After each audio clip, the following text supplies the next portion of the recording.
Good evening and welcome to Loyola University Maryland. My name is Brian Linnane. In addition to being a Jesuit priest, I have the honor of being the 24th president of Loyola University Maryland. I am delighted to welcome you to our campus today for this chance to highlight our natural and applied sciences programs. Through the Natural and Applied Sciences Grand Seminar, experts visit campus to share their research and insight on topical subjects with the entire Loyola community. Their talks engage students and faculty from all disciplines, as well as members from throughout the Baltimore community.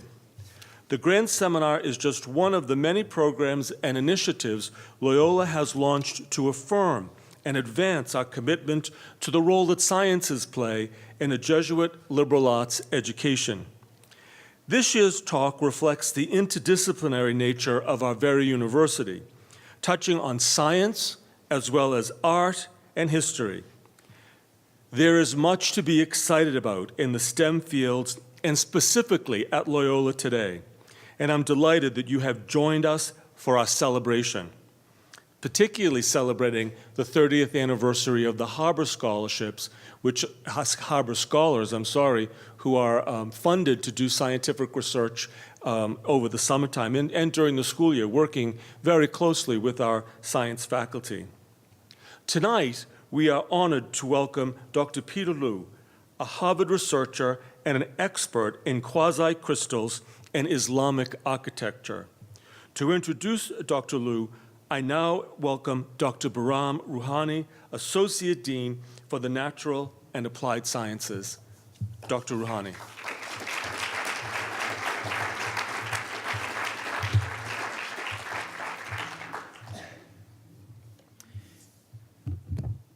Thank you, Father Linnane, and thank you to all students, faculty, staff, alumni, and guests for joining us this evening.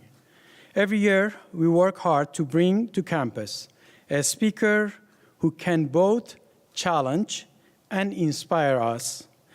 This fall, we are delighted to have Dr. Peter Liu with us. Dr. Liu is Research Fellow in the Department of Physics and the School of Engineering and Applied Sciences at Harvard. His main focus is on physics of attractive colloids and the integration of high-performance imaging and analysis techniques.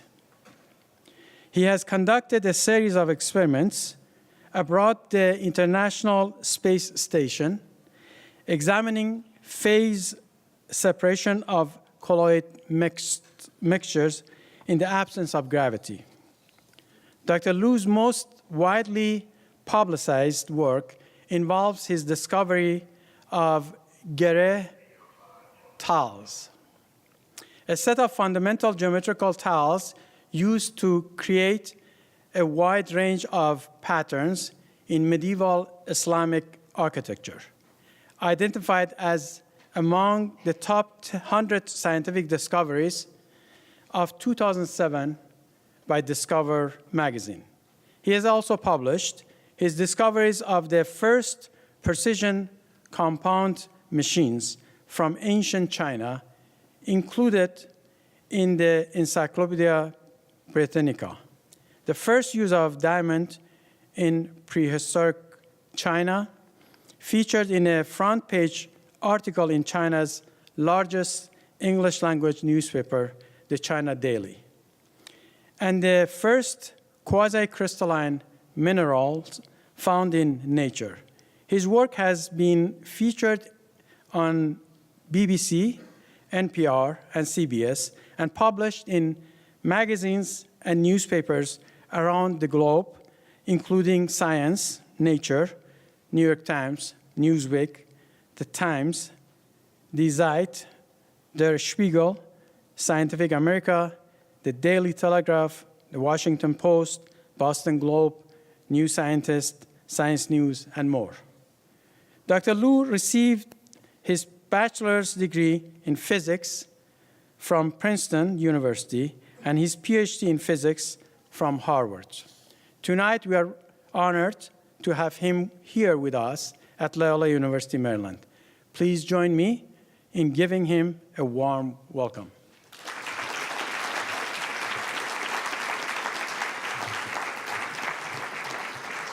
Unfortunately, I lack the stature in several ways of your esteemed president, so we'll have to lower the podium a bit. But thank you very much for attending. It's a great honor to be here. I actually have a slightly longer history with Baltimore than perhaps was alluded to. I spent my early nursery school years here. So in fact, my earliest education was here. My father did both his medical school and his fellowship in medical oncology at Hopkins. So in fact, my most recent memory of being here from those days was running down the part of the shark exhibit at the National Aquarium, having broken free of the institutionalized regimen imposed by our nursery school group. So it's truly an honor and a privilege to be here. This whole series, you look at the previous speakers, and half of them have won the Nobel Prize, and I'm like, I'm still a postdoc, in spite of the title inflation that they give you after you've been around for too many years at Harvard. So, and greetings from Boston, home of the recently crowned world champion Red Sox. So we want to extend a thank you to the Baltimore Orioles for allowing us to achieve the most wins in the regular season.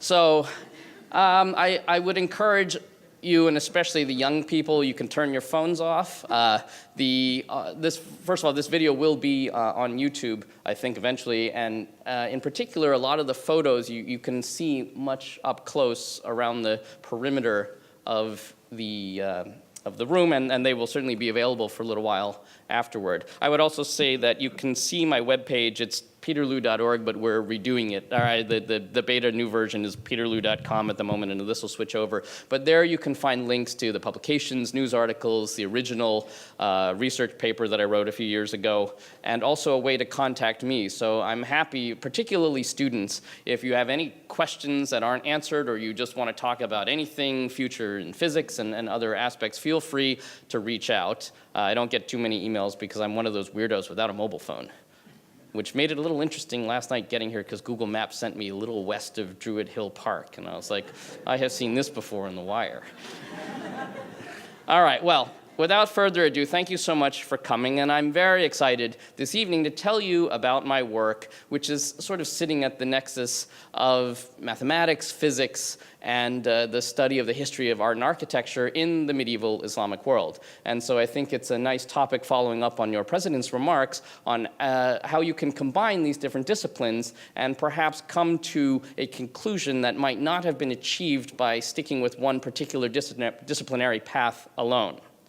Now, at the advice of my sister, my younger sister, whom one knows in our family is not one to argue with, she said, you better include a map telling people where all these buildings and stuff are from. So this is a map of the part of the world that I'm going to be drawing from, and lots of different parts. So we're going to see some things from Egypt, in North Africa, the classic countries of the Middle East, from Turkey, Iraq, Iran, and all the way to Central Asia, Uzbekistan in particular.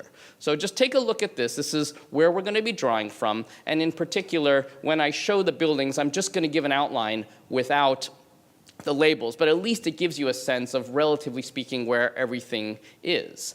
And that's important because a lot of what we refer to as countries today are essentially artifacts of either British colonial and French colonialism or the Soviet Empire. And I would encourage you to just to step back from that. And for instance, there's going to be things from Eastern Turkey and Western Iran, and they're the same place, right? There was no border back when these buildings were built, and it wasn't even conceived as such. So hopefully I can give you a sense of the things that I'm interested in really transcend particularly nationalist narratives today, but more broadly speaking, that the greater Islamic world had a lot of different aspects and reaches all over the parts of the world that I'm showing you here in the map today and beyond.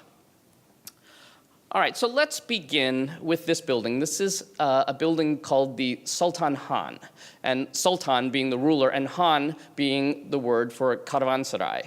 And that's a place on the Silk Road where if you had a bunch of goods coming from the east, you would go and you would be able to spend the evening and with your animals and your goods, and then the next day you would go on to the next one. So these buildings are actually all over the Silk Road and spaced about a day's journey, roughly maybe 30-some kilometers. This is near the modern Turkish village of Tuzhisar, and I've shown you here on the map, this is sort of central eastern Anatolia. The building is dated from the 1230s. Now, in the middle, you can see this sort of prismatic or rectangular box, and that's a mosque. So you can walk up, the worshipers in the evening would walk up these stairs and enter that entrance and then pray to the mihrab in the direction of Mecca. In this case, it's mostly south-facing in Turkey. Now, around the back of this mosque is this facade. And I want to direct your attention now to this area in the blue rectangle. And I'm going to zoom in. All right? Now, this pattern, or this structure here, has this pattern of geometric star and line decorations, which is known as gireh in the art history literature. Dr. Rohani mentioned gireh being the Persian word for knot, and we'll come back to why that word matters.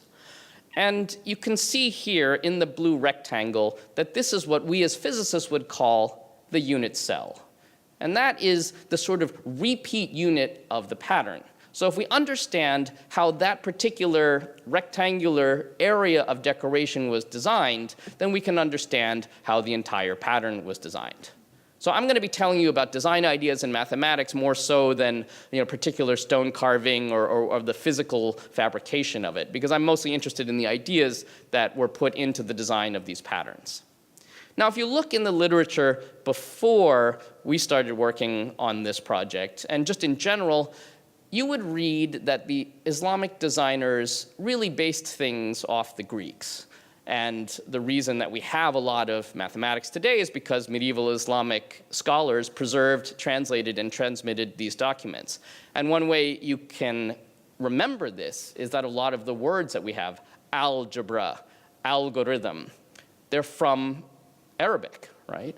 So I think especially the thought among Western scholarship was that, well, these Islamic designers were just taking stuff that they knew from the Greeks and applied it. And hopefully I can convince you by the end of this talk that it's far more than that. But at least we can start with something based on, say, a Greek antecedent. And when you look at Euclid, when you look at these geometric constructions, all of these patterns were basically made by using two simple tools, right? A compass to draw circles and a straight edge to draw straight lines. So let's take a look and see how that might have been used in this particular pattern. For if we can use those two tools to make what's in this rectangle, then again, we could see how just using this Euclidean basis, Euclid being 5th century BC, might have been able to be applied in this situation. All right, so we'll start by drawing a circle, and I'll first divide it into 10 equal segments. And you saw on the title slide decagonal and pentagonal geometry. We'll come back to why these numbers of 5 and 10 are significant. Well, this dividing a circle into 5 exactly is a complex geometric construction that Euclid proved in the 5th century BC. And then you can divide, once you've divided into 5, bisect each one into 10. And we know that Islamic designers knew of this because they wrote about their construction methods based on Euclid for this particular problem. All right, now I'm going to connect every third line in this star, and we're going to make this pattern here, right? So that's the 10-3, so 10 points every third connected, 10-3 decagonal star if you look in the art history literature. Now let's take that compass and put one point at the red dot and another point at the blue dot. When I do that, I can draw a second circle, here shown in purple, and one on the accompanying side on the right. Now, the diameter of those new purple circles defines the height of a rectangle whose width was the original circle that I drew. Okay, so this sets the proportions. Now, we'll extend some horizontal lines, extend other lines, delete the segments. This is, the details aren't terribly important. This has certainly been published decades ago and well understood by a lot of people. But that gives us this particular pattern. And now we can overlay this originally on the building. Now, once we've done the construction of this unit cell by simply copying and pasting, we can generate this pattern that will cover the building. And in particular, and as we will come back to, you could keep doing this forever and you could make an infinitely sized pattern out of these motifs. Okay? So, Euclid, geometry, formal proofs, taken from the ancient Greeks, translated and transmitted. We know they were used by architects. This building is from the 1220s, but say in the medieval period.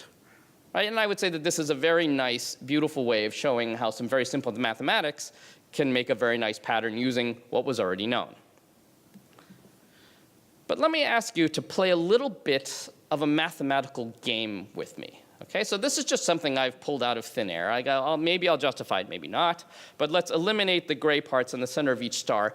But everywhere else that there is an intersection of the blue lines, I'm going to bisect it or cut it in half evenly through the greater angle. And I'm going to show you that with red dots. And then I'm going to extend that until those dots connect.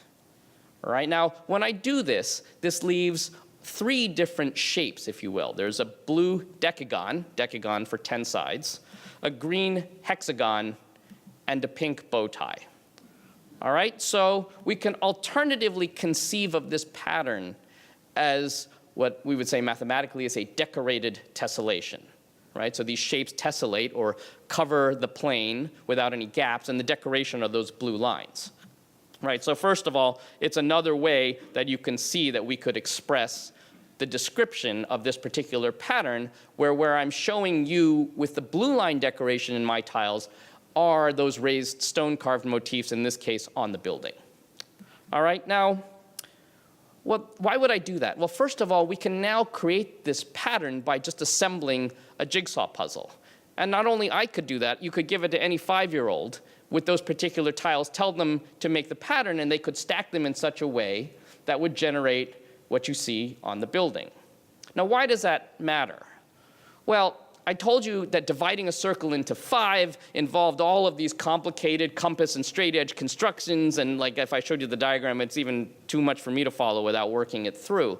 Well, this gives a way to divide the mathematical knowledge that would have been known by the formal mathematicians and ostensibly held by a very small number of people, and given a way that they could transmit that practically to designers and workers to set out that pattern. And then once, for instance, all the lines are positioned, give it over to the craftsman to fabricate on the building. And I think that's a pretty important point when we think about what might have been mathematically possible, what's also practical. As all the administrators know, building a building is expensive and time is money. And so if you can do anything to make it a little bit faster, that's going to be useful. And we can, of course, keep adding the tiles forever. All right? So let's see if maybe these tiles help us to look at some other patterns in different buildings. This is another Sultan Han, or caravanserai, built by the Sultan. And by the way, this is in the Anatolian Seljuk period in eastern Turkey, or this part of Turkey. This is near the modern city of Aksaray, Ak being white, Saray, palace. And you can see that it's a bit west. It's about 300 kilometers along a major Silk Road route relative to the previous building that I showed you. So again, here's that mosque in the center, the staircase is on the back. And back here is an entrance portal to a closed area where you could park or stay overnight with your animals and your goods. So let's take a look at that portal and take a look now in the area that I'm showing you here with the blue rectangle and zoom in. And this photo is there. So I would encourage you to take a look afterwards. A lot of the photos you'll see here, you can see up close to really appreciate the intricacy of the decoration. Now, if we do this overlay of tiles, and in this case, once again, those blue lines that the decoration that I've put match what's carved in stone, you can see that it's the combination of those 3 tiles again, the decagon, the bow tie, and the hexagon, right? So I'll show you these overlays and then the sort of idealized reconstruction. But does this pattern have anything to do with the previous one, right? It's about 300 kilometers away. They may be made out of the same tiles, but are they connected? Well, if we take this pattern, rotate it 90 degrees, we can overlay it over the previous building. So this maybe gives us some indication that these tiles might help us to understand connections and different kinds of buildings, right? So these 3 tiles, the decagon, the hexagon, and the bow tie, are what I'm calling the giri tiles. And they come, as Dr. Rohani mentioned, from gireh, the Persian word for knot. And so the rules are you'll take these tiles, you place them on a surface, and you stack them so that they don't leave any gaps. And when you do that, these blue lines connect in the middle, and you'll have this continuous geometric pattern that can be then applied to a building. Now I'm showing you 3 tiles here, but because they have to all line up with one of the 10 edges of the decagon, but they come in pairs, there's actually only 5 independent ways you can rotate these tiles. So we would say there's a reduction in the rotational symmetries to 5 different discrete cases, to sort of use the physics language. So these are, you could say, the set of tiles that without rotating them, if you slide them around and copy, you can make a bunch of different patterns. Okay, so again, child's play. But do these tiles help us now to understand maybe architecture beyond the 2 buildings that I showed you? So staying within this Anatolian Seljuk period, let's look at this building. This is the Kirk Kizlar, or 40 versions Kümbeti, or Tomb Tower, again 1220. And this is in the town called Niksar today, and it's near the Black Sea. So you see it sort of northeastern Anatolia. So this brick pattern here above the window has a lot of these pentagons. So you could ask, well, how are we going to draw them and place them? If we had to stick with dividing circles into 5 and doing this over and over again, you have to line things up. It's quite tedious. But if you just are taken, or if you're just given those green hexagon Giri tiles, you just lay them out one at a time next to each other, and by tiling it, you can automatically generate the geometric pattern that's on the building quite simply. All right, so this is a Giri tile tessellation with 1 tile, just the hexagons. So this is the Mama Hatun Kümbeti, so Tomb Tower, a quite early building from the late 1100s. This is in the village of population 6,000 Terjan in northeastern Turkey. You can see it here. It's almost to the border with Georgia and Armenia. And it's interesting because this building, Hatun is the word for lady. So it's actually Lady Mama. It's not Hatun Mama, right, in terms of the English word for female. But what's quite interesting is that this is one of the earliest buildings, and it has a pretty sophisticated panel, which I'll show you here in terms of its geometry, but it was a female patron. So we talk about the support of mathematics and the arts. It turns out, and as I hope I'll be able to convince you, that a lot of the early buildings actually had female patrons, which is not something you expect, in my opinion, from some of the modern conception of the Islamic world. All right, so let's take a look at this pattern. We have all this geometric decoration. You have these pentagons. Well, you can actually explain this as a decoration of this set of Giri tiles. And we could also ask, did this pattern go anywhere else? Well, it turns out you can overlay this building here. This is actually from a panel on the side of another tomb tower. This is the tomb tower, or the Torbesi of Sitamelek, actually another female patron, about the same time in Divri. So this is another city in eastern Anatolia here, which is about 300 kilometers up into the mountains. So it's kind of interesting, right? These tiles are giving us a way to break down geometric patterns that are pretty sophisticated. So this building is actually quite interesting. There's a photo of it there. I'd encourage you to have a look. That pattern sort of wraps around the building. All right, so we have now these Giri tile tessellations that are made up of either 1 tile at a time, 2 tiles at a time. What happens if we want to use more tiles, right, all 3 tiles? And so I showed you those examples from the Sultan Hans. Are there some others? Well, this is the Sirchali Madrasa in 1242 in Konya. So this is another Anatolian city. This was actually the capital of the Anatolian Seljuk Empire at the time. So we've seen carved stone and in some of the previous buildings and some brick. This is actually a panel here that I want to point your attention to, glazed tile. So you see now we're starting to get some more colors. The materials are changing in different places in Anatolia. And in this case, again, this geometric decoration pattern can be explained as the blue line decoration of these Giri tiles. But it's a different combination than I showed you on the Sultan Han buildings, right? So clearly, I think they're using these tiles to design different kinds of patterns. A few more three tile combinations. This is the roof gallery in the Uljetu mausoleum. So Uljetu was one of the Mongol rulers who swept down out of Mongolia at the same time the Yuan dynasty in the Mongol conquest of the Islamic world. This is right after the year 1300. The city is Sultaniya in Iran. It's near the modern city of Zanjan. And this is a rooftop gallery. So you can walk around on the sort of the second floor and look up at the ceiling, and you'll see this geometric line decoration expressed in white. Well, we can describe that pattern as a decoration of this combination of these 3 Giri tiles. Again, the decagon, the hexagon, and the bow tie. So we're seeing different combinations, the same tiles. We're starting to look at a few more areas, right? Turkey, Egypt, Iran.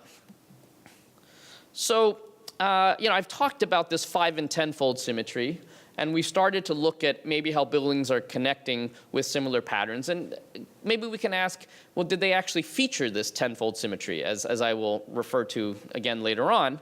And to really understand that, or to see some examples of that, we'll stay here in medieval Anatolia and look at a few more buildings that, again, are using different kinds of materials. So this is the Sultan Kekavus Torresi in the Silk Road city of Sivas, which is quite interesting because it's a place where there's a lot of road crossings and on different major routes on the Silk Road. So this was the burial tomb tower of one of the major Seljuk sultans. Here in the center, you see this 5-fold star. So the designers are really highlighting this decagonal and pentagonal symmetry. If we do the Giri tile overlay, you can see that there's this decagon surrounded by this ring of alternating bow ties and hexagons. And then beyond that, you can see that there are these decagons in a second ring. So this is a pretty distinctive pattern, right? It's something that I think was pretty deliberately designed in a major monument to highlight this particular 10-fold symmetry. So did this pattern show up anywhere else? We can look at a few more places in Seljuk Anatolia, now in Turkey. This is the Maperi Juan Hatun Medresa from 1238. So again, Hatun, that word being lady. She's a very interesting Byzantine princess that I believe converted to Islam, or had married at least somebody who was a high-up Seljuk ruler. This is her Medresa, or Islamic school, in the city of Kayseri, which is again another major Silk Road trading route. And you can see here, this is a raised relief stone roundel. So that means that they carved the stone down away from it, right? Which was quite a bit of work. And you can see the 5-fold symmetry in the center. And again, you have a decagon with a ring of bow ties and hexagons. So you can look at this as basically the same pattern, but sort of cropped to fit a different architectural function. Going a little bit forward in time, back to the capital, Konya. This is the Sahib Ada Madrasa from 1259.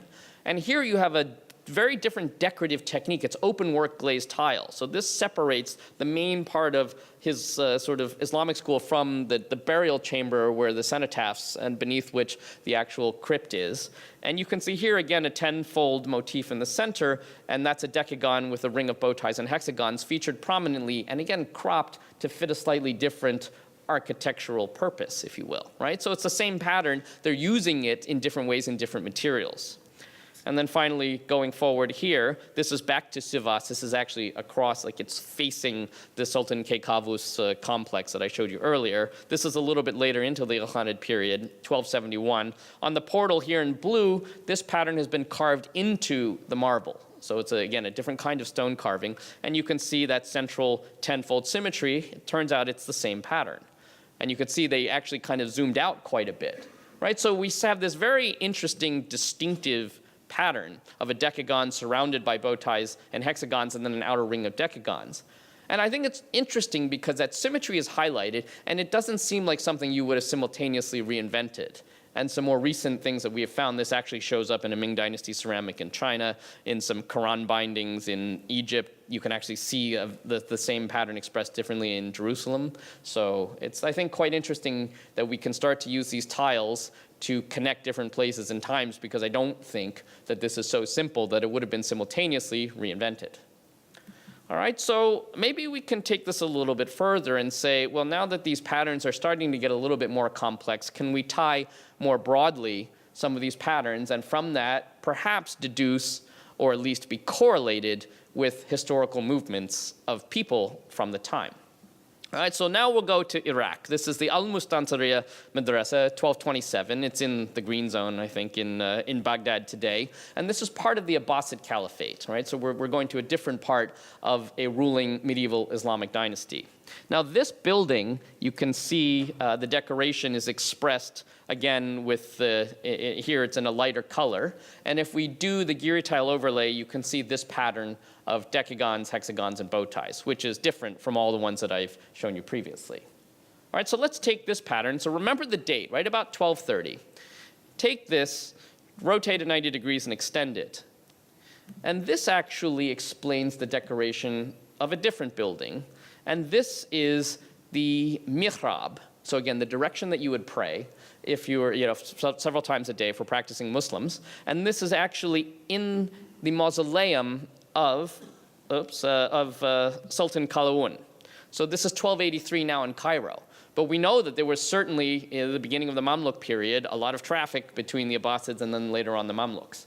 Right? So that's interesting that these geometric designs seem to be traveling. This is extremely well executed in a combination of cut stone and mother of pearl. And again, it's the main focus of the mausoleum of the Sultan. So these are not minor buildings, right? It's quite significant. This would have certainly been a visual focus.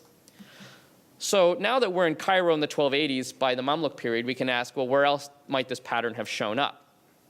So that gives us, we'll go back to these tiles, and what the last two patterns had a couple extra, these 5 purple rhombuses and 2 yellow pentagons. And once again, we're just taking out all the different rotational combinations. So I think it's fair to ask, does this mathematical game really mean anything historically, or did I just make up a very convenient way to look at different patterns? Or are there, for instance, is there any evidence that these particular tiles were used historically? Well, to answer that, we need to take a look at contemporaneous historical documents. And I'd like to introduce you to a set of architectural drawings that were put into a scroll in the Timurid Turkmen period, like 14th, 15th century. And these are now, this was captured from either the Timurids or Turkmen context and taken to the Topkapi Palace by the Ottomans. So this particular document is called the Topkapi Scroll now, not because it was made in the Topkapi, but because that's where it is stored as a result of conquest. So this is a set of about 70 panels. And for those in the audience that are my age or older, you remember you had these keyboard shortcuts like Alt F1 and Control this and that with your computer programs to give you sort of a shorthand for using some of the programs. And in particular, it's not a user manual. There's no writing in the scroll. So consider this a bit of architectural shorthand. The idea is a master builder would say, oh, well, there's an interesting design here. I'm going to go up to a building. I'm going to unroll the scroll and say, oh, let's apply this there. And the practitioners would know how to do that. In particular here, the black line geometric pattern would be placed on the building. But let me also draw your attention to the red dots. So these are drawn in ink on the scroll. I didn't add them. But now if we fill in rather suggestively the color combinations I showed you earlier, you can see how these particular tiles actually occur in this historical document. So there's a number of panels that follow this convention in the scroll. For instance, here we do the fill-in with the colors that I've shown you, and again, we recover these decagons, bow ties, and hexagons that I introduced earlier through that sort of mathematical game I suggested. Well, this panel is pretty interesting because we can take this, rotate it, and copy it, and that forms the unit cell of the Oljetu Mausoleum gallery that I showed you earlier. So we have a direct connection between historical documents that were used and known to be used in architectural practice and a major Islamic architectural monument in Iran. So hopefully that is convincing that there is some direct evidence that these tiles were used. Further panels in this scroll have different combinations of the same Giri tiles, and it gets a bit more sophisticated until finally we arrive at this one. It's numbered 28, and that's where you can see all 5 of the Giri tiles that I presented earlier. So in reality, I actually worked looking at this scroll, found these tiles, and then looked for buildings where they could be used to explain the construction and the formation of these patterns. And I should mention that this scroll was really first understood and published widely by Professor Gulur Necipoglu, whom I worked very closely with at Harvard. So she is the one really that connected me with both some nebulous idea of the buildings and then looking more formally through the documents and the photographic archives at Harvard's libraries to start to put this story together. All right, so I've presented you these tiles. I think they can explain some historical connections. We've been able to validate that they appear exactly in contemporaneous historical documents. But I think we could also say, well, at the end of the day, is this still some compass and straight edge derived construction? And at the end, maybe the tiles are a convenience, but do they really give us anything new? Alternatively, are there other patterns that really only make sense when we look at them with the tiles, and less so if we try to imagine starting with a compass and a straight edge? So let me show you a few more examples from Seljuk Anatolia. This is the Aladdin Jami, or Jami being mosque, and Aladdin like Aladdin, which you may know from Disney. This is the central mosque in the center of the hill in the Seljuk capital of Konya.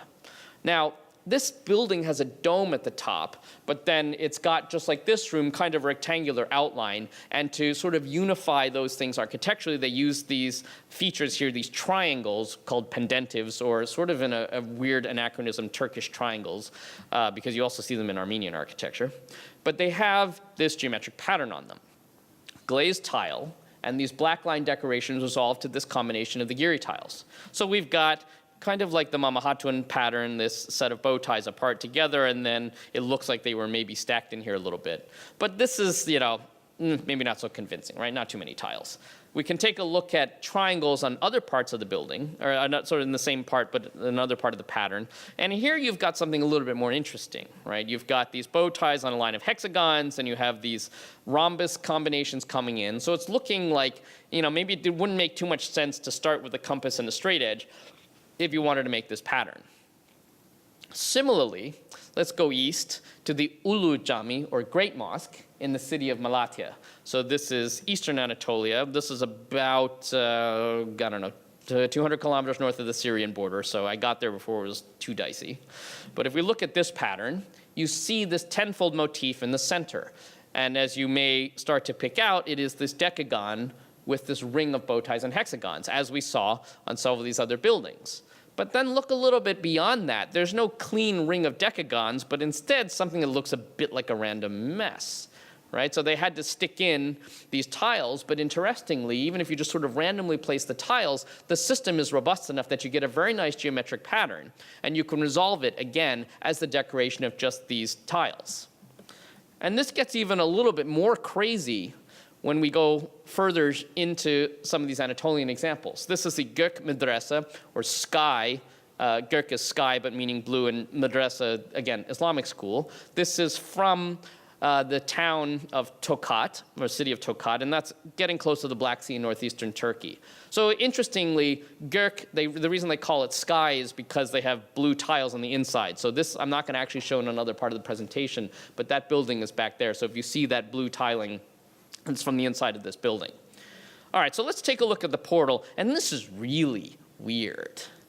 All right, so you look at these blocks. So over here you have this kind of vegetal decoration, right? There's this panel that's vegetal, and these two are combined into one block. You look on here, vegetal, but then there's geometry, right? So they broke the symmetry of the building, and these two things, one geometric and one vegetal, are carved in the same stone block. Right, so this isn't somebody kind of scratched a pattern in and came by and changed their mind. They somehow deliberately chose to make this very strange combination of decoration. And if we zoom in on this particular pattern, we've now got the geometric decoration that maybe is not so surprisingly resolvable into Giri tiles. But let's take a look at this pattern. You have this cadence of pairs of bow ties, right, left, and then together. So who ordered that? It's neither repeating, it's not symmetric, but I think it's very clear that there's no way this pattern makes sense unless you use these particular tiles, right? So it gets even more elaborate. This is the Gunbadi Kabud, or Blue Tomb, in Marageh in western Iran. Again, no distinction from eastern Turkey at that time. 1197, so again, one of the rare buildings before the year 1200. Now this photo has people in traditional dress. It's in black and white. It turns out this photo is from the 1870s, taken by a man named Antoine Sevrogin. And what's really important about some of these archival photos is that they show us the buildings before any modern restoration. So this is what the building looked like in the 1870s. And if you go today, you can then see what has changed and what's original. But it also gives us confidence that if we base our analysis off these types of photos, that they really were quite similar or in the same state as at the time they were constructed. Okay, so let's take a look at this particular panel here and zoom in. At this point, you're probably not surprised that we can resolve the thick brick line pattern as the blue line decoration of these Giri tiles. But let me direct your attention to the shallower or lower decoration on there, which doesn't really even look related at all. In particular, you've got these sort of squiggly patterns and rounded dots and such, and I will highlight them here on the hexagon, the bow tie, and the rhombus in white. Okay, so that lower pattern I want you to take a look at. Doesn't look like it has anything to do with this pentagonal or decagonal decoration. But what's interesting about those tiles and their white pattern is that it shares the symmetries of the Giri tiles. In particular, left-right and top-bottom symmetry. So that means that the amount of independent design information in this pattern is only a quarter of each of those tiles. So the designers in particular needed to very carefully place that white line decoration, and then by flipping left, right, and top, bottom, they generate the pattern on the tiles. Then by tessellation, the pattern will continue across the building. So really all you need to do is make sure that where the lines, the white lines intersect the tile boundaries are carefully placed so that they happen at every tile along the edge, and you are guaranteed a continuous net. So I think in this case it's pretty convincing because the white lines follow the symmetry of the Giri tiles themselves and not the decagonal decoration of the blue line pattern, that the designers must have used these particular tiles to construct this building quite early on. And it's quite remarkable because this is 1197, one of the earliest examples. So here's a case where I think we can use the Giri tiles to understand the construction of a very sophisticated building pattern where the blue and the white lines are of fundamentally different geometric styles. But they don't have to be. What happens if there might be two patterns that are actually based on the same geometric styles? We could ask the question, did this ever happen in the literature? So let's go back to the Topkapi scroll panel number 28 that has all of the 5 Giri tiles. And I've shown you this, right? But what I didn't mention is that there's this thick red line, and that's again in the scroll in ink. So what's interesting here is that it is quite intimately related geometrically to the Giri tiles, but it's not just a second set of decoration. Well, how do we know? Take a look here at this pentagon. It's got a red line going through it. The one above it does not. So clearly it can't just be a separate set of lines that we're decorating the same tiles with. But instead, take a step back and I think you might be able to see that the red lines form the decoration of Giri tiles at a totally separate scale, a much larger set of Giri tiles. And they're one on top of the other. And even more interestingly, the little tiles that fit into these big ones follow the symmetries of the big Giri tiles. What do I mean by that? Going back to the previous example, left, right, top, bottom for the rhombus. And in the case of the decagon, it's this wedge here that and we'll see it's about 1/20th. I'll show you in the next slide. But here, what that means is that we're again limiting what we in physics would say are the degrees of freedom, or the amount of independent information that is coming into the design process. So you could just place, you know that the edge of the big Giri tile has to be a half a decagon and either a half of a pentagon or one edge of the rhombus. And as long as you match that rule, you can see here, when you tessellate, it'll match up. So and in this case, you can see once we know 1/20th of the circle, we can symmetrize and flip and generate that combination of little Giri tiles into the big one. So we're seeing a very sophisticated, documented procedure of taking big Giri tiles and fitting little ones in that follow the symmetries of the big Giri tiles. And I would say that this is a word that I'm going to say subdivision. So we'll take big Giri tiles, subdivide them into little versions of the same Giri tiles, and follow the symmetries. So we've got a couple of rules now, right? We can tessellate the Giri tiles, we can symmetrize internally, and we can subdivide. So did they make use of these ideas in a building? To answer that question, let's go back to Iran. And this is the Darbe Imam shrine in 1453, which is the year that Mehmed II took over Istanbul. So the conquest of Constantinople was 1453. This is in central Isfahan. Now we just take a look at the pattern. And at this point, here's Isfahan. You can see, probably not surprisingly, that this small pattern can be resolved completely into the decoration of a tessellation of these Giri tiles. But let me draw your attention to the thick black line. And it also looks geometric. And it turns out that if we zoom out, this is decorating a set of larger Giri tiles.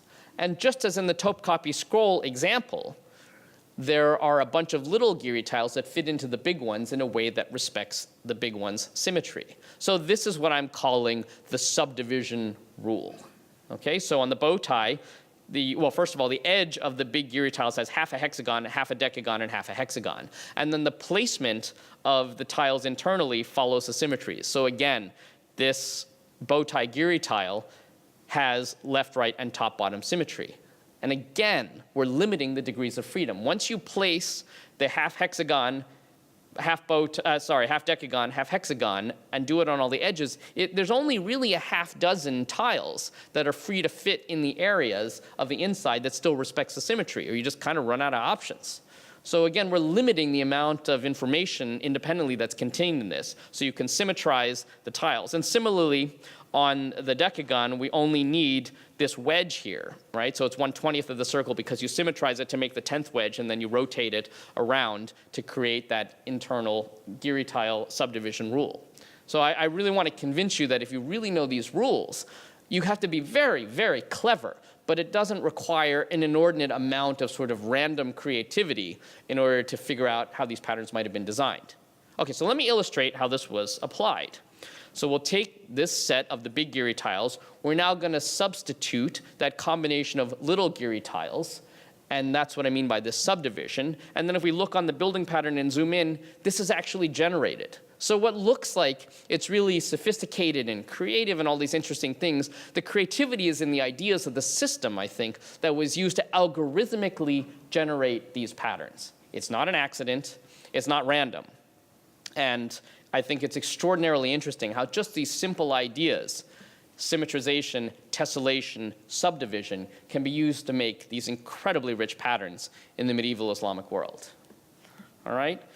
But does this have anything to do with the mathematics that we might understand as of interest today? So to answer that question, let's take a little bit of a departure and ask, if I have a construction project and I want to tile a floor, how might I do that? So let's just take the simplest example. I'm building a bathroom. There's square tiles on the floor. What can I do? Well, I can add tiles. I can start with one square and just add tiles around the boundary, right? So we can do this and go on and on and on forever. And I will call this boundary addition, right? So I have one tile, just keep adding it around the outside. Don't leave any gaps. Line everything up. But what about this idea that I mentioned of subdivision? Well, it turns out we can look at this in an almost trivial example of subdivision. So I'll say that there's a subdivision rule where everywhere I take a square, I substitute 4 smaller squares, each half the edge length, and zoom in. And you can see that we can do this over and over again as well. So I'll label this subdivision. And I want to sort of emphasize that for these patterns, there is a bit of a moral equivalence. We could either add around the outside, or we could subdivide, and we are left with the same result. And in particular, we can do this forever. And you could make an infinite square tiling for an infinitely sized bathroom. Some members of my family might appreciate that. And they are the same. All right? Now, when we do this with just one tile, we can ask, what are the symmetries? And in particular, let's take this pattern. I'll label it with this yellow dot so you can follow. I can rotate once, twice, 3 times, 4 times gets back to the start. So the crystallographic or physics or chemistry word for this is that this tiling has a 4-fold symmetry because we rotate it 4 times equally to get back to where we started. Now, this was actually understood as early as the 1850s in the West as part of the French Academy, Auguste Brevet, and looking at crystals and the idea of what are the symmetries that are allowed in crystals. Now, why would you think that? Well, we can take this square lattice and maybe a checkerboard, but now let's put sodium and chlorine on alternating line intersections, and that gives us the molecular or the atomic structure of a salt crystal. And if you look closely, it's a cube. Right, so we can ask, if you just have one unit cell, one tile, what are the symmetries that are possible by just repeating that without leaving any gaps? Well, we can do 2-fold with rectangles or rhombuses, or bow ties for that matter. We can do it with triangles that gives us 3-fold, and we can do it with hexagons. So this is honeycomb, or more sophisticated these days, graphene, graphite, right? So 2, 3, 4, and 6. Turns out those are the only symmetries you can achieve by repeating a single unit. Well, we know from Sesame Street, if I start from 2 and get through 6, we skipped over one number, and that number is the number 5. Turns out you can't tile a floor with just pentagons without leaving gaps. But this also was known for a long time. This is actually a drawing by Johannes Kepler, the astronomer and physicist, from his 1619 Harmonices Mundi. And you can see if you try to take these pentagons, you're left with gaps. So how do you cover a floor with five-fold symmetry? Well, you can't do it with one tile. You can get a sense here that you might be able to do it with multiple tiles. So maybe if we have the pentagon and then maybe the star and maybe some other decagon gaps, we might be able to get away with it. Well, this was actually a very busy area, I think. Well, busy for some of us. In terms of 20th century mathematics, starting in the 1950s, how many tiles do you need to cover a plane with some of these forbidden symmetries? And they came up with these really crazy proofs that you could do it with like 10,000 tiles, and then somebody came up with some with 1,000, then a few hundred. Well, eventually, they got to the minimum number bigger than one, and which is 2. That's why they gave me the Ph.D. at Harvard. And this was actually deduced by a man named Roger Penrose, the cosmologist and physicist, in the so-called Penrose tiles. Okay, so here there are 2 tiles. The one on the left is the kite, and the one on the right is the dart. And you can put them together in a way that does not repeat, but has five-fold symmetry, but you have to do so only in particular combinations. And there are different ways of forcing that to happen, but one of the simpler ways I've shown you here is to mark these tiles with these circles. And so the only way these tiles are allowed to be placed is a way that continues the red and the blue circles across the tile boundaries. Okay, a lot of words, let me just show you. Okay, so here's, for instance, a Penrose tiling. You have this area down here that has five-fold symmetry. We have 5 of these dart types coming together, and in all cases, the red and the blue circles continue across the boundary of the Penrose tiles. So we can keep adding tiles following these red and blue circles as the tiling grows greater. Call that the boundary addition, right? But again, this moral equivalence with subdivision, it turns out that the Penrose tiles have a subdivision rule of their own. And this, again, was developed by Penrose and other mathematicians in the 1970s and 80s. So if I take this combination of Penrose tiles, I can substitute this combination of smaller Penrose tiles, which incidentally does follow the symmetry of the big tiles and the placement of the little ones, and that will give us the ability to create Penrose tilings through subdivision. Again, a lot of words, let's just illustrate this. Here's this Penrose tile. We apply this combination of smaller ones through the subdivision rule, and we can keep doing this over and over and over again. In fact, we can do it out to infinity. But just like I connected this square bathroom tiling, if you will, to the salt crystal, we can place atoms on the intersection of the lines of the Penrose tilings, and that gives us a material called the quasicrystal. And this was actually discovered in 1983. It was the subject of the 2011 Chemistry Nobel Prize. And in fact, it was cool because they cited some of our work in the press release. And what's interesting about this is that you can see that you can find parallel rows of atoms, which your eye will pick out as sort of dark stripes, parallel to all 5 sides of the pentagon, right? So you've got, this one, this one, this one. You can stare at it a little bit, but you can see that you can find, by looking at that all the red edges of the pentagon, lines that are running parallel to that. Well, how did we do this, right? I said that you can't have one repeating unit. Well, it turns out that the spacing of the lines is not just one repeating, say, distance, but they're actually 2 different distances. It's a little, I can, if you guys are interested, I can show you a little bit more. But they're spaced actually with 2 different segments of length. They're related by the golden ratio, and it follows a Fibonacci sequence. So there's all kinds of interesting mathematics that gets built into this for free, and that's why I love 5- and 10-fold symmetry. All right, so you can get back, and some of the other lectures on YouTube that I have go into a little bit more of the formal mathematics. So what does this have to do with the Geary tiles, right? So I'm going into this diversion. Oh, and this, by the way, I should say, is the first natural example that came from a meteorite. So that was another thing that I started in my undergrad thesis at Princeton with Paul Steinhardt, and that we were able to publish about a decade later. All right, so again, what does that have to do with the Geary tiles? Well, this diagram here shows up in a 1978 column by a man named Martin Gardner in Scientific American. This column he wrote was called Mathematical Recreations, and he was writing something on the Penrose tiles. And I said, gee, that looks pretty similar in outline to these Geary tiles. And since everything is kind of based on cutting a circle or a decagon into 10 and some of these other things, like things end up kind of matching up. So I said, well, if I can fit this combination of Penrose tiles into this bow tie, what about the other Geary tiles? Well, it turns out you can take a combination of Penrose tiles and make a hexagon, and a combination of all of these Penrose tiles together to make the decagon. Right, so this gives us almost a translation dictionary visually to say, hey, if we have a tessellation or a combination of Geary tiles, we can now substitute this combination of Penrose tiles, and if we do so in a way that the red and blue circles continue across the tile boundaries, then our Geary tile fragment is a fragment of a Penrose tiling. So does this actually work in practice? Let's go back to the Dadar Imam shrine in Isfahan, 1453. So we have this combination of Geary tiles. So let's do exactly as I said. Let's start with, now we're just going to eliminate the internal decoration.